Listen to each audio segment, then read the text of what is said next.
And the next light I'm going to make is called a direct light. So I'm going to come over here and create this. I can either create a target direct or a free direct. I'm going to create a target direct, and I'll draw it just like I drew the spotlight. And you see it has the same kind of aim point here. Then I'll come out here and I'll move this direct light over and move it back, move it up. I'm going to make this be moonlight. Now, you can see that 3D Studio, it's not, if you're familiar with any other 3D app, you know that direct or directional lights emit light from infinitely far away, so they're perfect for doing things like bounce from the sky, bounce from other things, but primarily they're really good for doing suns and moons, because it's light that's infinitely far away, relatively anyway. And so, but it's not illuminating, even though I have my viewport shading set to best. It's not illuminating. That's because it's a little bit strange to, if you're familiar with any other 3D Studio direct lights also have a, in directional parameters, they also have a cone. Okay, so right here, as I increase that cone, now all of a sudden I'll get my direct light showing up here. So they have a hot spot and a cone just like spotlights do. It's cylindrically shaped because spotlight light is coming out from a central point and fanning out in a cone, but direct light is all coming in where the rays are parallel. So the direct cone looks like a cylinder, but nevertheless it behaves the same way, whereas this is within this region, the hot spot, the light is full intensity, and at the edges of that, the light is diminished from here to here. It goes to 0. And you can see I have the solid white light, and that's because my intensity, my multiplier, is set to 150, and I have no decay. When you create things in 3D Studio, a lot of times they remember the last thing you created. So I created some spotlights with a multiplier of 150. Now all of a sudden the new light that I create has got a multiplier of 150. Well, I'm going to put this multiplier down to 1. And 150 is just crazy for a directional light. And direct lights allow a decay, but you don't commonly use a decay on a direct light because a direct light is by definition something like sunlight. And yeah, true enough, sunlight does have a decay. And so since it's so far away, the decay is virtually minuscule. So I very rarely use a decay on a directional light because I'm simulating something like sun. So now with a multiplier and a more sensible range, then I come down here and you can see the effect of the hotspot and beam. And it's actually kind of nice. It sometimes can be annoying if you just want a sun that encompasses the whole thing. You have to come in here and make these really big. I have to come in here and make this huge, this hotspot and beam. But sometimes it is kind of nice to be able to have even your sun a vignette a little bit. I kind of like being able to do that. Now if you don't want to do that, spotlights have a similar parameter, but I never use them with spotlights. It has this parameter called overshoot.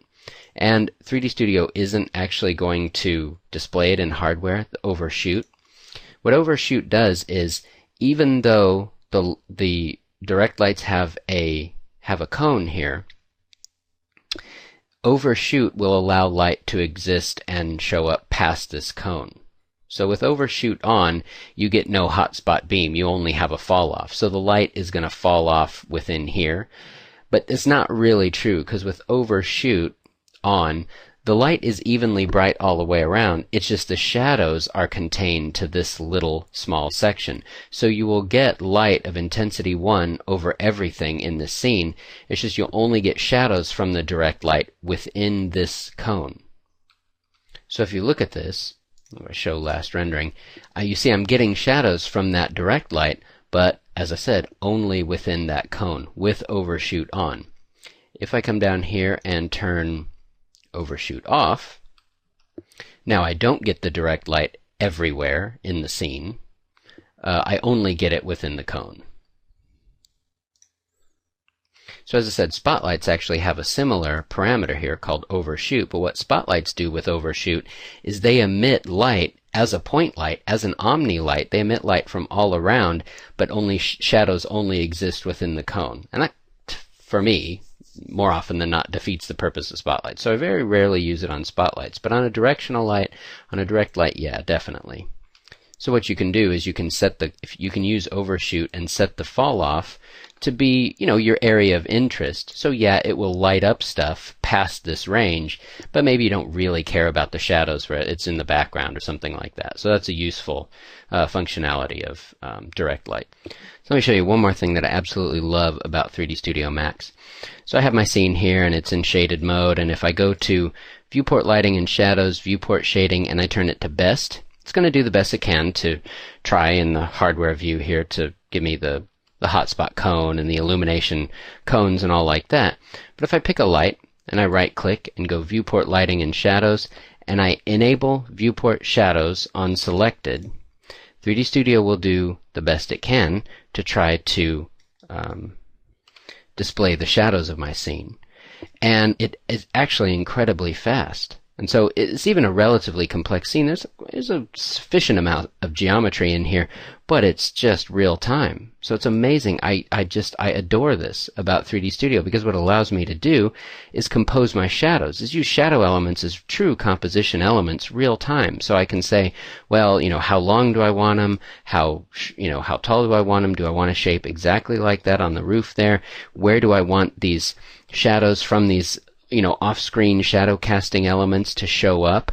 And so when I go back to my restored view, I can put these shadows exactly where I want them, live in the view. I don't have to render. I don't have to do any of that stuff. And I love the way, just how interactive the viewports are in 3D Studio. It's one of the best things about it. There's really no better application for viewport interactivity in both terms of texture and just the amount of stuff that it can draw, and now in terms of shadows.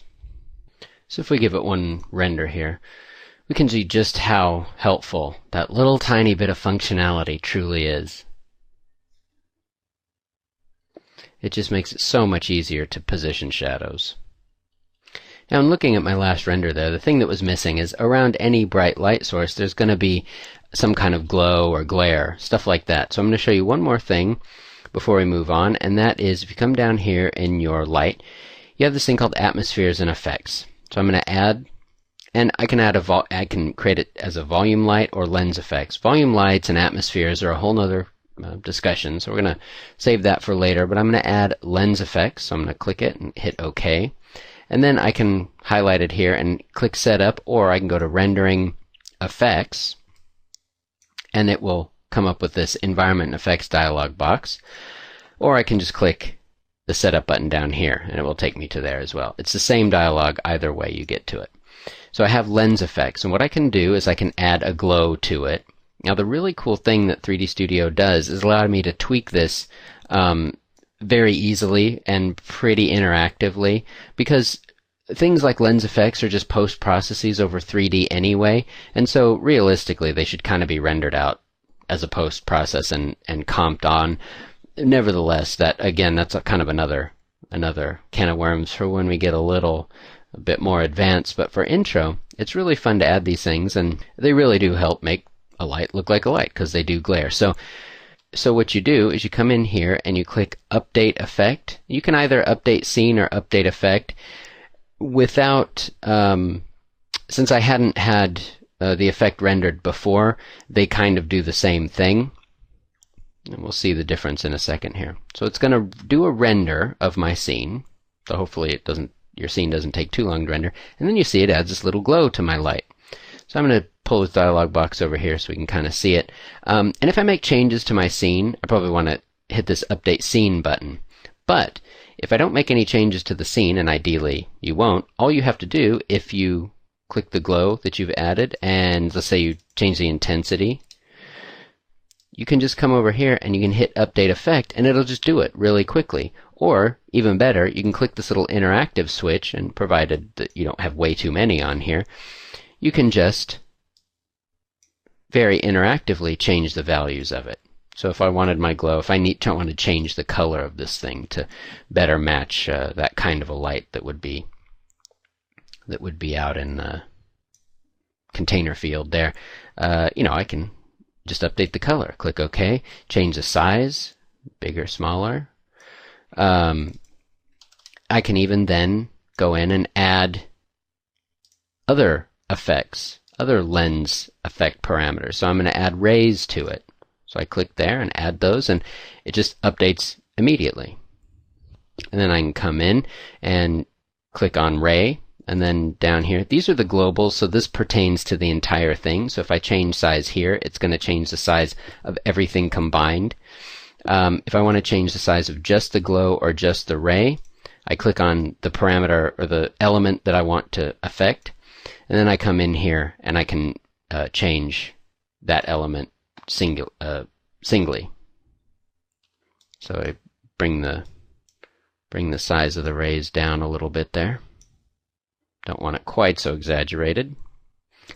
Lens effects demand a subtle hand. You don't want to go too crazy with them, but they are a blast to play with, and they really do cement the idea that there are actual lights in the scene. Sweet. Let's move on.